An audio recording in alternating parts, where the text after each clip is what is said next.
is important. So on the supply side of money, the Reserve Bank of India is the only autonomous as far as the control of the supply of money. Of course, we are not going in detail about Reserve Bank of India or anything, but it has to look to keep the value of the money. అంటే డబ్బు విలువని కాపాడాల్సినటువంటి బాధ్యత మన దేశంలో reserve bank of ఇండియాకి ఉంది. ఎందుకంటే ఎక్కువ డబ్బు అంటే కావలసిన దానికంటే, what I mean to say, so the demand, to meet the demand, if the money is supplied more, then naturally the value will come down, the value of money will come down. మనం demand supply లాలో కూడా చెప్పుకున్నాం, ఏదో అక్కడ ఆ price determination అని ఇట్లాంటి ఏదో చెప్పుకున్నాం. సో డిమాండ్ అనేది పెరుగుతూ ఉంటుంది. Of course people are going on increasing. అంటే దేశంలో 135 కోట్ల జనాభా ఉన్నారు. మరి వీళ్ళందరికీ కూడా మనీ అనేది కావాలంటే ఇదేదో చిత్తకాగితం కాదు ఇచ్చేయటానికి. They have to work, they have to produce something, then only they will get some money in the form of income. అంటే జనరల్ గా మనకి ఏంటంటే, మొన్ననే ఇంటర్మీడియట్ పాస్ అయ్యి వచ్చాము, ఇంత డబ్బు ఉంటుంది కదా, ఆ డబ్బంతా కూడా మనకి ఎవరెవరికి ఎంతెంత కావాలంటే అంత ఆ గవర్నమెంట్ ఇచ్చివచ్చు కదా, రిజర్వ్ బ్యాంక్ ఇచ్చివచ్చు కదా అనే బహుశా ఆలోచన మీకుంటే అది చాలా చాలా చాలా చాలా తప్పు. So if I work hard, then I demand my income. నేను ఒక వస్తువును తయారు చేశాను, దాన్ని మార్కెట్లో అమ్మాను, అమ్మితే నాకు డబ్బులు వస్తాయి. అంతే తప్ప నేను సోమరిపోతులా ఇంట్లో కూర్చొని నాకు 100 రూపాయలు కావాలంటే ఎవడు ఇవ్వడు. అలా ఇచ్చినట్లయితే ఆ మనీ కొన్నాళ్ళకి చిత్తు కాగితం కంటే విలువ లేనిదైపోతుంది. So that will be the policy, that is called as a monetary policy. దాన్ని తెలుగులో ద్రవ్య విధానము అంటారు. ద్రవ్య విధానము అంటే how to control the supply of money to meet the demand for money. That is what you call the monetary policy. Of course that will B looked by the reserve bank of India under the, of course, the autonomy of the reserve bank governor ఎవరో ఉన్నాడు, అతను ఇవన్నీ చూసుకోవాలి నిజానికి. So మనం ఇక్కడ money వరకు వచ్చాం కాబట్టి కొద్దిగా బహుశా మీరు 2 years బ్యాక్ ఒకేసారిగా 1000 రూపాయల నోట్ల రద్దు, ఏదో రాత్రి 8 గంటలకో 10 గంటలకో ఎవడో వచ్చి చెప్పేశాడు, రేపటి నుంచి ఏవో ఈ నోట్లు రద్దు అయిపోతాయని. సో హియర్ డిమానిటరైజేషన్ అంటారు దాన్ని. అంటే ఆ డబ్బు విలువని తగ్గించేయటం అనమాట. అంటే అది సర్క్యులేషన్ లో లేకుండా చేయటం. కారణాలు ఏవైనా చెప్పొచ్చు, బట్ సడన్ గా చెప్పటం జరిగింది. సో దాంతో ఆ నోట్లన్నీ కూడా రీప్లేస్ అవటం ఏదో జరిగింది. అదంతా కూడా the government, the reserve bank of India saying that it is a monetary, it is a demonetisation అంటారు దాన్ని. It is a monetary measure, అంటే ద్రవ్య విధానంలో ఒక చర్య అనమాట అది. అయితే అవి ఎందుకు చేశారు ఇవన్నీ కూడా వీఆర్ నాట్ కన్సర్న్. బట్ కాకపోతే ఏంటంటే అంతవరకు మనీ అనే పదం వరకు వచ్చాం కాబట్టి ఇది కొద్దిగా తెలుసుకుంటాం అంతే. సో వాళ్ళు ఏదో చెప్పారు, బ్లాక్ మనీ ఉంది, అదంతా సర్క్యులేషన్ లో ఎక్కువగా ఉంది, దాన్ని తీసేయాలని ఒకటి. తర్వాత what you call fake money. Fake money ఎక్కువగా ఉంది. కాబట్టి ఆ ఫేక్ మనీ పక్కకి వెళ్ళిపోవాలంటే ఇలా డిమానిటైజేషన్ చేయాలనేది. అట్లాగే పెద్ద నోట్లు రద్దు అన్నారు. యాక్చువల్ గా at that time demonetisation of the higher denomination. కానీ నిజానికి మనకి అంటే కొద్దిపాటి ఎకనామిక్స్ తెలిసిన వాళ్ళకి అదేంటిది 1000 రూపాయల నోటు రద్దు అన్నాడు, చాలా బాగుంది. కానీ 1000 రూపాయల నోటు ప్లేస్ లో 2000 రూపాయలు రావటం అనేది ఇట్ ఈస్ గ్రేటెస్ట్ క్రిటిసిజం. అది మనకి అనవసరం కూడా. మనం కాకపోతే ఏంటంటే ఆ పెద్ద నోట్లు రద్దని ఇంకా పెద్ద నోట్లు తీసుకురావటం అనేది ఇట్ ఈస్ అంటే సామాన్య మానవుడికి అది అర్థం కాని విషయం అన్నమాట. So anyhow that happened, what had happened, what troubles we face we know better because we are the Indian citizens. మనం భారతదేశ పౌరులుగా ఎటువంటి ఇబ్బందులు ఎదుర్కొన్నాం డిమానిటైజేషన్ ద్వారా అనేది అందరికీ తెలుసు. So that leads to money. We are not against the policy of the government, especially the Reserve Bank of India. I am using two terms like Government of India and Reserve Bank of India. నిజానికి government of ఇండియాకి ఉన్న అవకాశం చాలా తక్కువ, లేదని చెప్పొచ్చు. ఎందుకని body 1 రూపాయి నోట్లను చిల్లర నాణ్యాలు ఇది అంటే మనుషులు అది నాకు ఎలా జ్ఞాపకం పెట్టుకోవాలి దాని మీద ఉంటుందమ్మా.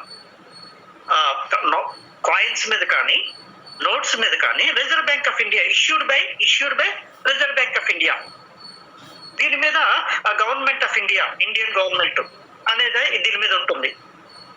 సో కాబట్టి మనకు ఈజీగా తెలిసిపోతుంది ఎవరు ఏదైనది. బట్ అందులో కష్టం అంటూ ఏమీ లేదు. ఒకప్పుడు 1 రూపాయి నోట్లు ఉండేవి, దాని మీద రిజర్వ్ బ్యాంకు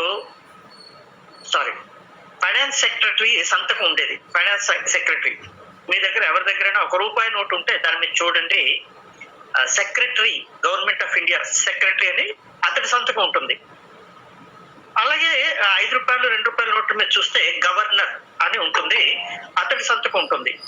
అంటే దాని అర్థం ఏంటంటే ఈ డినామినేషన్స్, ఈ డబ్బంతా కూడా రిజర్వ్ బ్యాంకు ముద్రించి చలామణి చేస్తుంది. ఈ రిమైనింగ్ చిన్న కాయిన్స్ అన్ని కూడా గవర్నమెంట్ ఆఫ్ ఇండియా ముద్రించి చలామణి చేస్తుంది అనమాట. సో మనం కొద్దిగా ద్రవ్యం దగ్గరకు వచ్చాం కాబట్టి ఏంటి జరుగుతుంది మన దేశంలో, ఎవరు ఏ రకమైన ద్రవ్యాన్ని సృష్టిస్తారు లేదా సప్లై చేస్తారు అనే విషయం తెలుసుకోవటం కోసమే. సో థియరిటికల్ పార్ట్ ఎప్పుడైనా ఎగ్జామ్ లో అడిగేటప్పుడు దయచేసి repeatingly attempt all the questions. First మనం ఎగ్జామ్కి ఎలా ప్రిపేర్ అయ్యి వెళ్ళాలంటే, వాడు ఏది ఇచ్చినా నేను రాస్తాను, కాన్ఫిడెన్స్ గా రాస్తాను, అన్ని క్వశ్చన్స్ అటెంప్ట్ చేస్తాను, టైం చాలా చక్కగా మేనేజ్ చేసుకుంటాను అనే కాన్సెప్ట్ తో వెళ్ళాలి. కానీ దౌర్భాగ్యం ఏంటంటే కొంతమందికి రేపు ఏ పరీక్ష తెలియదు, ఏదో వెళ్ళిపోతాడు, ఏదో వచ్చింది రాస్తాడు, ఇంటికి పోతాడు, పరీక్ష కూడా ఇంటికి పోతుంది అనమాట. సో అలాంటి పరిస్థితి లేకుండా చూసుకోండి. అయితే మనం చదివిన క్వశ్చన్స్ ఒక్కోసారి రాకపోవచ్చు. వాడు ఏదో మనం మనీ గురించి ఎంతసేపు ఏదో 2-3 అవర్స్ ని చెప్పుకుంటున్నాము, వాడు ఏదో అడిగేశాడు, ఫంక్షన్స్ ఆఫ్ మనీ అడిగాడు, ఏదో స్టాట్యూటరీ ఫంక్షన్స్ అన్నాడు, ఏవో అడిగేశాడు. బట్ మీరు మనీ గురించి ఏది చదివారో, మీకు ఏది జ్ఞాపకం ఉందో దాన్ని రాయండి దయచేసి. First thing, don't leave any question unattempted. ఆ చాయిస్ ని వదిలేయండి. ఆ చాయిస్ ని మామూలుగా యూజ్ చేసుకోండి. ఏదో 10 ఇచ్చాడు, 5 రాయమన్నాడు, 5 రాయండి. మనిషారు నాకు 6 వచ్చు, 6 రాయు, తప్పేం లేదు. బట్ టైం మేనేజ్ చేసుకోవాలి, దట్ ఈస్ ఇంపార్టెంట్. అదేంటి మనిషారు 6 రాస్తే అడ్వాంటేజా? తప్పకుండా అడ్వాంటేజ్. చాలా మంది ఏమనుకుంటారంటే అడిగిన దానికంటే ఎక్కువ రాస్తే మనకి మార్కులు తగ్గిపోతాయో లాంటి ఏదో అనుకుంటారు. అది చాలా తప్పు. నేను 5 రాయమన్నాను, నువ్వు 6 రాశావు. నేను 5ని టేకప్ చేసుకుంటాను, 5టికే మార్కులు ఇస్తాను, 6వ దానికి కూడా మార్కులు ఇస్తాను. కానీ అన్నిటికంటే ఏది తక్కువ మార్కులు ఉన్నాయో దాన్ని రౌండ్ ఆఫ్ చేస్తాను. ఇప్పుడు 5 క్వశ్చన్స్ కి ఏదో 5 మార్కులు వచ్చాయి, 6వ క్వశ్చన్ కి 7 మార్కులు వచ్చాయి. నువ్వు ఎక్కువ అటెంప్ట్ చేసావు కానీ దానికి 7 మార్కులు వచ్చాయి. నేను 7 మార్కుల నుంచి 5 మార్కులు రౌండ్ ఆఫ్ చేసేసి తీసేస్తాను.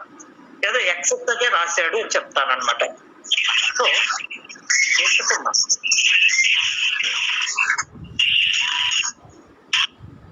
Venkat, always some disturbance is there from you. Venkatesh, okay. So అలా చెయ్యండి, అన్ని క్వశ్చన్స్ అటెంప్ట్ చేయండి. వీలుంటే మీకు తెలిసినవి ఎక్కువగా వస్తే వాటిని కూడా అటెంప్ట్ చేయండి. అలా చేయటం వల్ల మీకు అడ్వాంటేజ్ ఉంటుంది, ప్లస్ పాయింట్ ఉంటుంది తప్ప మైనస్ పాయింట్ ఉండదు. సో ఇప్పుడు మనం మామూలుగా సబ్జెక్ట్ విషయానికి వచ్చినట్లయితే, the concept of money comes under micro economics. Real గా అంటే దేశం మొత్తం మీద సంబంధించింది కదా, దేశానికి కావాల్సిన డబ్బు. So this will come under macro concept. Under macro concept there are many theories. Monetary theories ఏదో ఉన్నాయి, చాలా ఉన్నాయి. మనకి అవేవి లేవు. ఐ మీన్ లేవు అంటే మన సిలబస్ లో లేదనమాట. మన సిలబస్ లో ఉన్నదాన్నే మనం కవర్ చేద్దాము. సో మనకి అంతకు ముందు పేపర్స్ కనుక చూసినట్లయితే, సే ఫర్ ఎగ్జాంపుల్ మనకి explain the structure of capital market, ఇది కంపల్సరీ క్వశ్చన్ అమ్మా. మీకు ఆల్రెడీ పంపించానో లేదో మర్చిపోయాను, దయచేసి. Very good. అది అడిగినా అడగకపోయినా ఆ ఆన్సర్ రాసేయండి. Capital structure, explain the structure of capital market in India. Capital market అనేది భారతదేశంలో ఎలా ఉంది, అన్ని బ్యాంకుల పేర్లు రాసేయండి. Stock exchanges, SIDBI, commercial banks, state bank, వీళ్ళందరూ క్యాపిటల్ ఇస్తారు. వీళ్ళందరూ మూలధనం అప్పుగా ఇస్తారు. సో మీకు ఆ స్ట్రక్చర్ కూడా బహుశా డయాగ్రామ్ లాంటిది ఒక చిన్న ఏదో పంపించుంటాను. Why I'm preparing you for the examination simply because I think maybe బహుశా ఈ కోవిడ్ ఇది కనుక పోయినట్లయితే తప్పకుండా ఎగ్జామ్స్ బహుశా అనుకున్న దానికంటే కొద్దిగా అటు ఇటుగా జరగచ్చు. అలాంటప్పుడు మీరు ఇబ్బంది పడకుండా ఉండాలి అంటే జస్ట్ మీరు ఆ యూనిట్ వైజ్ కానీ లేదా సబ్జెక్ట్ వైజ్ కానీ పెట్టుకున్నట్లయితే సరిపోతుంది. If you have some idea, don't write trash. ఏదో ట్రాష్ రాయొద్దు దయచేసి. రిపీటింగ్లీ టెల్లింగ్ యూ, ఏది రాదు పేపర్ ఇచ్చి వచ్చేయి అంతే తప్ప ఏదో వాళ్ళు మరి 32 పేజెస్ ఏదో రాయాలి కదా అనే కాన్సెప్ట్ కంటే, ఏదో రాయటం కంటే, if you know something that is relevant, capital అంటే ఏంటో తెలియాలి, అది ఎవరిస్తారో తెలియాలి, ఎన్ని రకాలుగా వస్తుందో తెలియాలి. So all the markets, short period, variable capital, అవన్నీ కూడా అంతకుముందు క్లాస్ లో చెప్పుకునే. సో వాటి గురించి పక్కన పెట్టేసినట్లయితే, ఇప్పుడు money market demand and supply and the rate of interest. Of course మనకి ఇంట్రెస్ట్ మీద ఇంట్రెస్ట్ లేదు. కారణం ఏంటంటే ఇంట్రెస్ట్ మన సిలబస్ లో లేదు. Explain the growth of capital market, explain the అన్ని క్యాపిటల్ మార్కెట్ మీద ఎక్కువ ఇచ్చారు అంటే అంతకుముందు క్వశ్చన్స్ లో. కాకపోతే ఏంటంటే సింపుల్ గా ద ఫంక్షన్స్ ఆఫ్ ఏదో మనీ అడిగినట్టున్నాడు ఇంతకుముందు ఒక దాంట్లో. Repeatingly telling you the unit 2 and 3. Unit 2 and 3 are very, very important. Why? Because the entire syllabus, more than 70% of the marks will come from these two. And moreover, it is something that is called market chapter nu general principles avi అందులో ఉన్నాయి. Say for example demand and supply general principles లో అక్కడే demand, law of demand, law of supply, the equilibrium అవన్నీ కూడా అందులోకి వస్తాయి. ఇంకా markets అందరికీ తెలిసిందే. అండ్ యూనిట్ 4 కూడా మార్కెటే, ఆల్గోపులే మార్కెటే అందులో. సో ఇవి అంటే 2, 3, 4 కాంక్రీట్ గా డయాగ్రామ్స్ ద్వారా చెప్పగలిగి రాయగలిగేటటువంటి టాపిక్స్, చాప్టర్స్. 1, 5 and 6 పూర్తిగా థియరీ టాపిక్స్, అంటే ఏదో సొల్లు రాయటానికి పనికొచ్చేటటువంటి టాపిక్స్. కొంతమందికి అదే ఇష్టం, ఏదో రాస్తాడు, ఏదో చదువుతాడు, ఏదో రాస్తాడు, అదృష్టం ఉంటే పాస్ అవుతాడు, లేదంటే ఇంటికి పోతాడు. కానీ ఎవరైతే who are thorough with unit 2, 3, 4, thorough with unit 2, 3, 4, definitely they will get very good marks, very very good marks. Those who are thorough with unit 1, 5 and 6, just they will pass, they will not get good marks.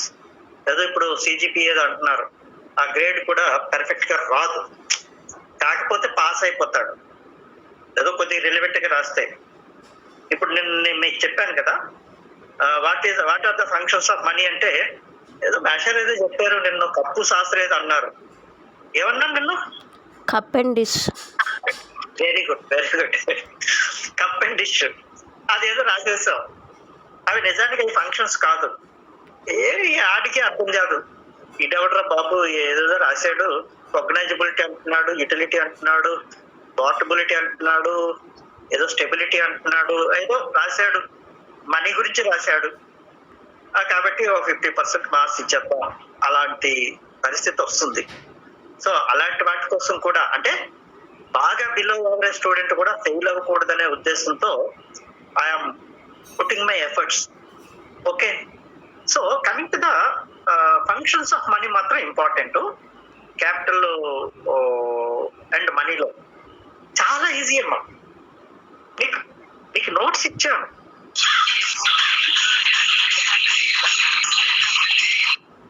చాలా simple గా ఉంటుందమ్మా. Side headings ఉంటాయి, medium of exchange, measure of value, store of value, deferred payments, ఇలా ముఖ్యంగా చాలా చాలా neat గా రాయొచ్చు. So functions of money is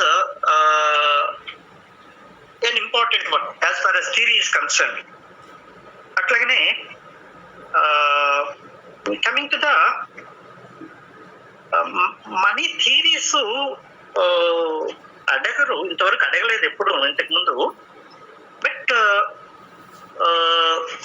money chapter రాసేటప్పుడు అది మీకు అర్థమైనా అర్థం కాకపోయినా, కీన్స్, KEYNES, కీన్స్ అని ఒకడు ఉన్నాడు.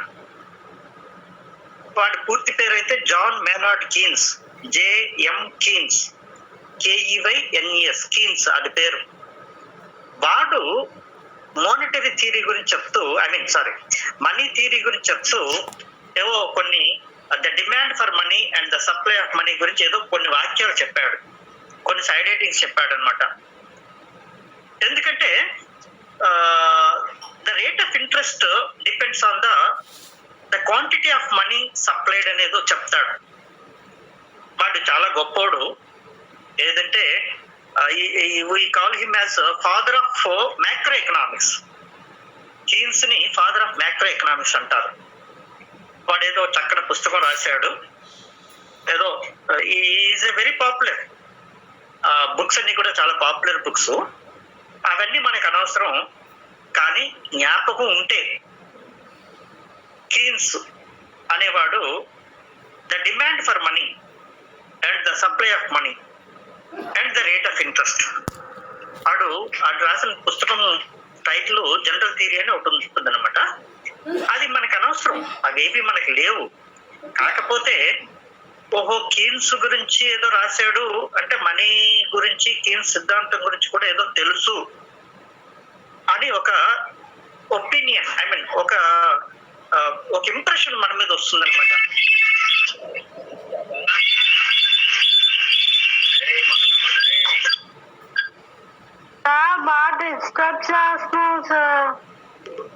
చూస్తా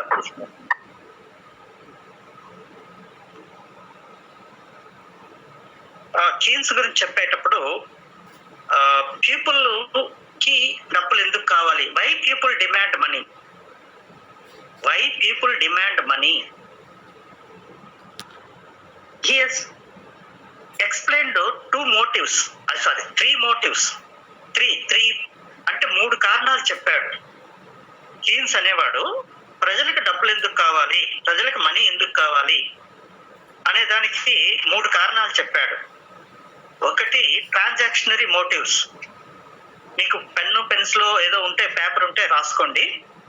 అది నేను పంపించలేదు ఎక్కడ, ఊరికనే జస్ట్ 3 వాక్యాలు, 3 సైడ్ హెడ్డింగ్స్ రాసుకోండి. Keynes, JM Keynes, please write. JM Keynes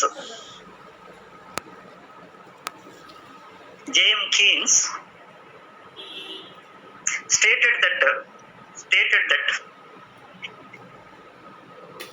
people, people demand money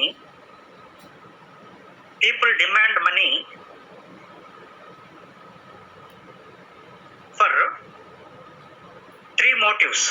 THRW 3 ఉద్దేశాలు. మోటివ్ అంటే ఉద్దేశం అన్నమాట. ప్రజలు 3 ఉద్దేశాలతో ద్రవ్యాన్ని కోరుకుంటారు లేదా ద్రవ్యాన్ని డిమాండ్ చేస్తారు. Number one transactionary motifs.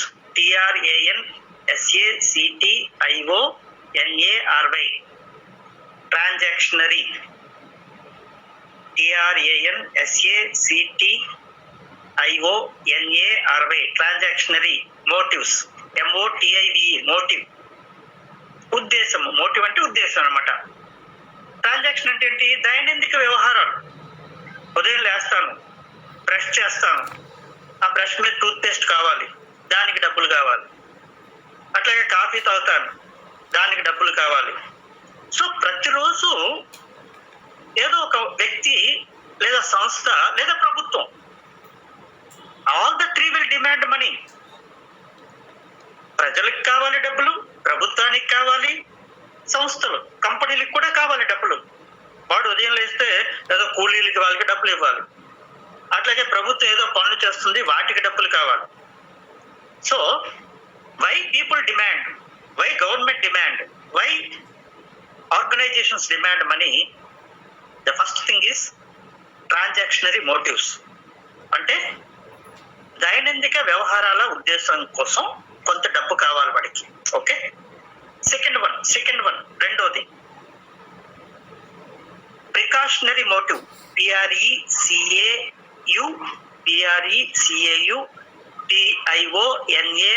Precautionary. ముందు జాగ్రత్త అంటాం.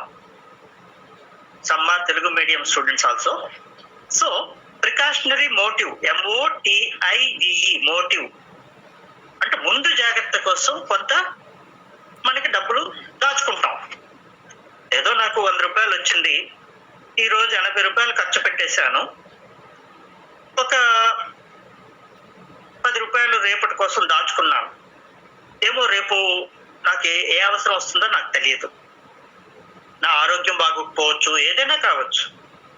అట్లాగే ప్రభుత్వాలు కూడా, అట్లాగే సంస్థలు కూడా. So that is secondary motive అంటారు. అంటే రెండవది. ఇంకా లాస్ట్ది మూడవది స్పెక్యులేటివ్. SPECULATIVE స్పెక్యులేషన్ అంటారు దాన్ని. Speculative motive. ఈ 3 జ్ఞాపకం పెట్టుకోండి. ఒకవేళ వాడు ఏదో అడిగితే మీకు ఇది జ్ఞాపకం ఉంటే రాసేయండి మనకి. ఎందుకంటే ద్రవ్యానికి డిమాండ్ ఎందుకు ఉంటుంది? ద్రవ్యాన్ని ఎవరు డిమాండ్ చేస్తారు? ద్రవ్యం అందరికీ కావాలి. ఎవరికి కావాలి? ప్రజలకు కావాలి. ఎవరికి కావాలి? కంపెనీలకి, సంస్థలకు కావాలి. ఎవరికి కావాలి? ప్రభుత్వానికి కావాలి. వీళ్ళందరికీ డబ్బులు కావాలి. So the demand for transactionary motive అంటే దైనందిక పనులు చేసుకోవటానికి, వ్యవహారాలు జరుపుకోవటానికి వాళ్ళకి డబ్బు కావాలి. So that is the first motive of demand for money. Demand for money. నేను అంతకుముందు నిన్ను కూడా సప్లై మనీ చెప్పాను.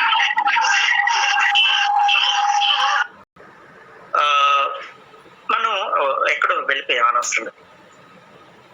ఈ 3 మోటివ్స్ కోసం డిమాండ్ ఉంటుంది జాగ్రత్తగా. అంటే వై పీపుల్ డిమాండ్ మనీ అన్నాడు అనుకుందాం, ఇది రాస్తాం.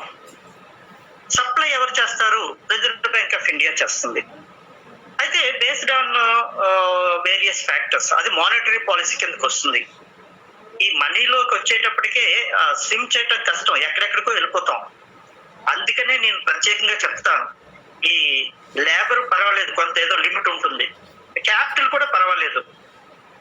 ఈ మనీ వచ్చేటప్పటికి మాత్రం అదొక పెద్ద ఓషన్ అన్నమాట. ఎటు వెళ్ళిపోతామో అసలు ఎక్కడి నుంచి వస్తుందో తెలియదు. సో అందుకనే దాన్ని చదవకండి. సింపుల్ గా వేజెస్, లేబరు, క్యాపిటల్ చదవండి. మనీ గురించి పక్క పెట్టేస్తే చాయిస్ లోకి వెళ్ళిపోతుంది.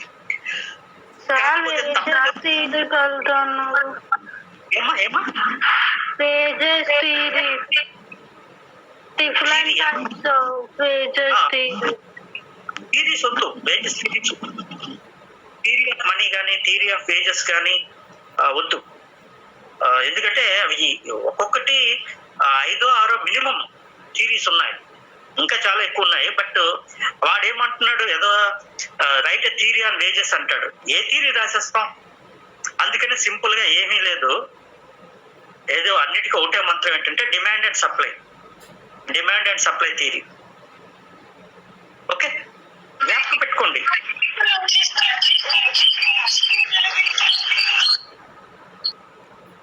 Wages and what you call the money theories, ఈ రెండు వద్దు. ఒకవేళ తప్పదు రాయాలనుకుంటే డిమాండ్ అండ్ సప్లై థియరీ రాసేయండి. Demand for wages, sorry, demand for labour, supply of labour will decide the wage. అంటే లేబర్ కి డిమాండ్, లేబర్ సప్లై కలిపి లేబర్ వేజ్ నిర్ణయిస్తుంది. అట్లాగనే మనీ గురించి అడిగా ఇంట్రెస్ట్, అంతే అంతే. డిమాండ్ ఎలా ఉంటుంది, సప్లై ఎలా ఉంటుంది, ఎవరు డిమాండ్ చేస్తారు, ఎవరు సప్లై చేస్తారు, ఈ రెండు కలిసి ఎక్కడైతే సమానం అవుతాయో అక్కడ వేజ్ లేదా రేట్ ఆఫ్ ఇంట్రెస్ట్ డిసైడ్ అవుతుంది అని అన్నిట్లో ఉంటుంది. అన్ని థియరీస్ లో డిమాండ్ అండ్ సప్లై థియరీ ఉంటుంది. కాబట్టి అలా రాసేసేయండి పక్కనకి సైడ్. అంటే if it is necessary you have to go like that. But repeatingly telling you, బాగా ప్రాక్టీస్ చేయండి. ఏవి? Diagrams, oligopoly, monopolistic competition, monopoly competition, perfect competition. తప్పకుండా ప్రాక్టీస్ చేయండి, డయాగ్రమ్స్ ప్రాక్టీస్ చేయండి. అందులో కూడా మనకి అడ్వాంటేజ్ ఉంది. ఎక్కడంటే ఆ మొనోపొలిస్టిక్ కాంపిటీషన్, మొనోపొలికి అన్నిటికీ ఒకటే డయాగ్రామ్, కాకపోతే హెడ్డింగ్ పైన మారిపోద్ది. Monopoly abnormal profits, monopoly normal profits, monopoly losses, monopoly normal profits. Same thing, ఆ పైన హెడ్డింగ్ మారుతుంది, డయాగ్రామ్స్ మాత్రం ఒకటే. ఏది? అటు మొనోపొలి మార్కెట్ కి, ఇటు మొనోపొలిస్టిక్ కాంపిటీషన్ కి. కాబట్టి అది కొద్దిగా జాగ్రత్తగా ఆలోచించి వేసుకోవాలి. కానీ ఫీచర్స్ మారిపోతాయి మళ్ళీ. మొనోపొలి మార్కెట్ ఫీచర్స్ వేరు, మొనోపొలిస్టిక్ కాంపిటీషన్ ఫీచర్స్ వేరు. But diagrams are common. So అక్కడ మనకి చాలా చాలా అడ్వాంటేజ్. ఒక 4 డయాగ్రామ్స్ ప్రాక్టీస్ చేసి పర్ఫెక్ట్ గా వేస్తే చక్కగా ఆ పెద్ద డయాగ్రామ్స్ ప్రాక్టీస్ చేయండి. డెఫినెట్ గా మీరు అలాగనే demand and supply theory, market equilibrium, market determination, unit 2 general principles లో అది వస్తుంది. అలాగనే అందులో ఒక థియరీ పార్ట్ ఉంది, బిజినెస్ ఆర్గనైజేషన్స్ అనేది ఒకటి ఉంది, అది థియరీ పార్ట్. సో ఇలా ప్లాన్ చేసుకోండి, జాగ్రత్తగా చదవండి. మనకి I think I sent every material to you. I will go through whether is there any deficiency or not. అంటే ఇంకేమైనా పంపించాల్సింది ఉందా లేదో చూస్తాను. ఇప్పుడు ఈరోజు చెప్పింది ఏంటంటే ద మోటివ్స్ ఫర్ డిమాండ్, అంటే డబ్బుని ఎందుకు కోరుకుంటారు అంటే ట్రాన్సాక్షనరీ మోటివ్, అంటే దైనందిక వ్యవహారాల కోసం. రెండోది ముందు జాగ్రత్త కోసం, ప్రికాషనరీ మోటివ్స్. మూడోది చాలా ఇంపార్టెంట్, అది చెప్పలేదు, స్పెక్యులేషన్ మోటివ్. స్పెక్యులేషన్ దాన్నే అంచనా వ్యాపారం అంటారు. అంటే అర్థం అంటే అదే రేట్ ఆఫ్ ఇంట్రెస్ట్ ని డిసైడ్ చేస్తుంది అంటాడు కీన్స్. ఈ మనీ థియరీని పట్టుకెళ్ళి రేట్ ఆఫ్ ఇంట్రెస్ట్ థియరీతో కలుపుతాడు అనమాట. అవి మనకి అనవసరం. కాకపోతే చివర అంటే మూడో మోటివ్ కోసం ఉన్నదే ఇంట్రెస్ట్ ఎలాస్టిక్ అని అంటాడు. ఇదేంటి మనుషులు కొత్త పదం, ఇంట్రెస్ట్ ఏంటి, ఎలాస్టిక్ ఏంటి అంటే, నీకు 1000 రూపాయలు వచ్చాయి, ఆ 1000 రూపాయల్లో 500 రూపాయలు ఖర్చు పెట్టేసుకుంటాం, ఇంకో 200 రేపటి కోసం దాచుకుంటాం, ఇంకా 300 ఉంటుంది. అది ఒకవేళ ఎవరైనా అడిగితే లేదా వడ్డీ రేట్ ఎక్కువగా ఉంటే ఆ 300 ఇచ్చేస్తా వాళ్ళకి, ఆ 300 వడ్డీకి ఇచ్చేస్తా. ఎందుకంటే వడ్డీ అయినా వస్తుంది. ఎందుకని నీ రోజువారీ ఖర్చుల కోసం కొంత ఖర్చు పెట్టేసుకున్నావు, అట్లాగే ముందు జాగ్రత్త కోసం కూడా కొంత దాచుకున్నావు. ఇప్పుడు నీ దగ్గర ఒక 100 రూపాయలు ఉన్నాయి, అదెందుకు నీకు భోజనం కోసం ఈరోజు తెచ్చుకున్నావు. ఎవడైనా వడ్డీకి అరే ఆ 100 రూపాయలు ఎవరా నీకు రేపు 120 రూపాయలు ఇస్తానంటే ఇచ్చేస్తావా? ఇవ్వవు. ఎందుకని అది నీ రోజువారీ ఖర్చు కోసం దాచుకున్నావు కాబట్టి అది వడ్డీతో సంబంధం ఉండదు. ఒరే ఈరోజు నాకు 100 రూపాయలు ఇచ్చిరా, ఎల్లుండి నీకు 100 రూపాయలు ఇచ్చేస్తానంటే ఇవ్వవు. ఎందుకంటే అది నీకు అవసరం, ఆ రోజు నువ్వు తిండి తినాలి కాబట్టి ఆ 100 రూపాయలు నువ్వు వాడికి ఇవ్వవు, ఎంత వడ్డీ అయినా ఇవ్వవు. అలాగే ముందు జాగ్రత్త కోసం కూడా మనం దాచుకుంటాం, రేపు ఏం జరుగుతుందో తెలియదు కాబట్టి అది కూడా వడ్డీకి ఇవ్వవు. మరి దేనికి వడ్డీకి వెళ్తుంది? మూడో ఉద్దేశం కోసం ఉంచావు, ఏదో కొంత 300 రూపాయలు దాచావు, ఎందుకంటే అది వడ్డీ వస్తే ఎవరికైనా ఇద్దామని. లేదు వడ్డీ రేట్ తక్కువ ఉంది, అది అలా ఉంచేసుకుంటాం, ఆ 300 రూపాయలు లిక్విడ్ గా ఉంచేసుకుంటాం, డబ్బు రూపంలో ఉంచేసుకుంటాం అనే విషయాన్ని కీన్స్ చెప్పాడు. So that is called the Fisherian concept of the demand for money. Of course ఇది అర్థం కాకపోయినా పర్వాలేదు. అది మనకి అంటే ఎలా ఉంటుందంటే, ఏది రాకపోతే మనం చదివినవేవి రాకపోతే ఇలాంటివేవో అలా కొద్దిగా మేనేజ్ చేసుకుంటాం. So don't worry, they are economics is very simple, very simple, unlike other subjects. So if you have any doubts you can ask me. There is still 10 minutes time, 9 minutes time is there. ఎవరికైనా ఏమైనా doubts ఉంటే అడగండి. Gayatri, are you able to follow? Yes sir. Very good.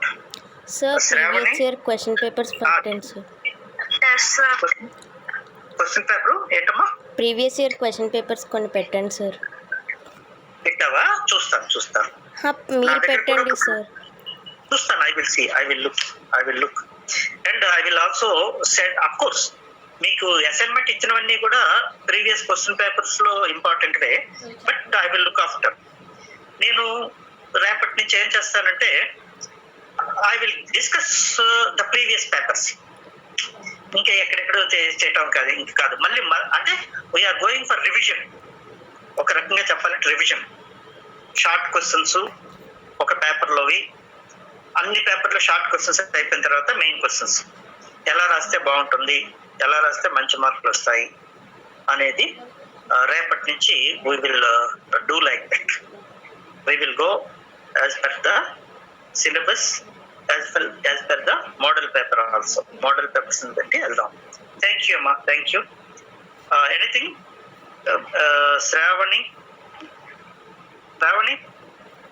Sir ఏమైనా are you able to follow me? Subject Yes, follow sir. అవుతున్నావా? Very good, very good, very good. Devender చెప్పమ్మా, చెప్పు. Sir how prices determine in the market మీరు send చేయలేదు sir. అది ఎందులో తినమ్మా, అసలు మన క్లాస్ లో చెప్పాను కదా, డిమాండ్ థియరీ వేసి డిమాండ్ వాటి కాల్ షెడ్యూల్ వేశాను కదా. మార్కెట్ అది మనం క్లాస్ లో డిస్కస్ చేసాం. డిమాండ్ షెడ్యూల్, సప్లై షెడ్యూల్, ఈ కర్వ్, ఇది demand curve sloping downwards, supply curve upwards. ఇప్పుడు పంపిస్తాను, మళ్ళీ పంపిస్తాను. Okay okay okay sir, thank you. నేను ఎక్స్ప్లెయిన్ చేస్తాను కావాలన్నా మళ్ళీ. అక్కడ అది ఎక్స్ప్లెయిన్ చేయండి సార్. అది డిమాండ్ చాప్టరే. యాక్చువల్ గా డిమాండ్ చాప్టర్, సప్లై చాప్టర్ కలిపిస్తే మార్కెట్ చాప్టర్. సో అక్కడ స్పెసిఫిక్ గా మార్కెట్ చెప్పలేదు, ఏ మార్కెట్ అంటలేదు అక్కడ. పర్ఫెక్ట్ కాంపిటీషనా, లోకల్ మార్కెట్ అదేం అంటలేదు. అందుకని మీరు పర్ఫెక్ట్ కాంపిటీషన్ పంపించారు sir. I will send it. ఏది అడగకపోతే డిమాండ్ అండ్ సప్లై అమ్మా. అడుగు, ఏది అడగలేదు. మార్కెట్ లో ప్రైస్ డిటర్మినేషన్ అడిగేశాడు, దట్ లాగేయటమే. Demand supply, law of demand, law of supply, ఈ రెండు కలిసిన ఎక్కడైతే ఇంటర్సెక్ట్ అవుతాయో అక్కడే ప్రైస్ డిటర్మినేషన్, అంతే. స్పెసిఫిక్ గా అడిగితే ఇక్కడ only law of demand, law of supply రాస్తూ చాలు సార్. అంతే. అంటే కంబైన్ రాయాలి మళ్ళీ. ఆ ప్రైస్ డిటర్మినేషన్ ఉంది కదా, అది కంబైన్ రాయాలి.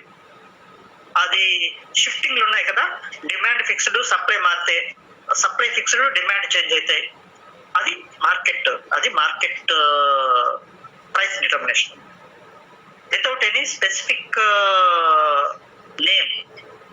అంటే అలానా పేరు పెట్టకుండా మార్కెట్ అంటే అది.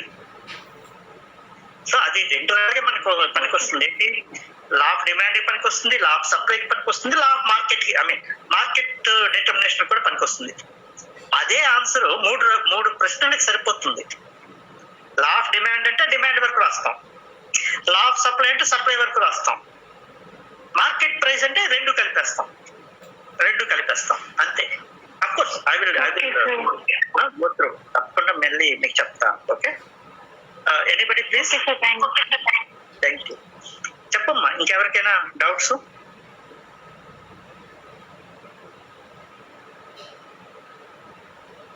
So can I take leave? Yes sir. Okay, I will take leave. జాగ్రత్త చదవండి, భయపడాల్సిన అవసరం లేదు, అందరూ పాస్ అవుతారు.